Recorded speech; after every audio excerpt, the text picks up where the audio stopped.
Bismillaahi Raxmaani Raxiim waxaan oo wanaagsan dhegaystayaal saaxiibayaal meel kastoo aad joogtaan kusoo dhawaada barnaamijka falanqaynta caalamka qodobada ugu waaweyn ee aad ku maqli doontaana waxaa ka mid a Mareykanka oo isku diyaarinayo in uu weeraro dalka Venezuela hogaamiyaha Kuuriyada Waqooyi Kim Jong-un oo munaasabad gaar ah kusoo dhaweeyay ciidamada dalkiisa. Hogaamiyaha Kuuriyada Waqooyi Kim Jong-un ayaa maanta munaasabad gaar ah kusoo dhaweeyay abaalmarina guddoonsiiyay saraakiishii hogaaminaysay ciidanka Kuuriyada Waqooyi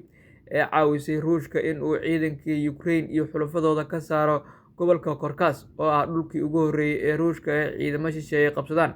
tan iyo dagaalkii labaad ee adduunka, sida ay baahisay warbaahinta dowladda Ruushka ee RT. Militariga dalka Venezuela ayaa lagu arkay hubkii ugu dambeeyay ee Shiinaha iyagoo dhaqdhaqaaqyo ka wada xeebaha kadib markii halka Mareykanka uu ku daabulay maraakiibtiisa iyo kumanaan askari taa oo suurtagal ka dhigaysa in uu Mareykanka isku diyaarinayo duulaan uu ku qaado Venezuela oo ah dalka haysta kaydka ugu badan ee shidaal ee caalamka,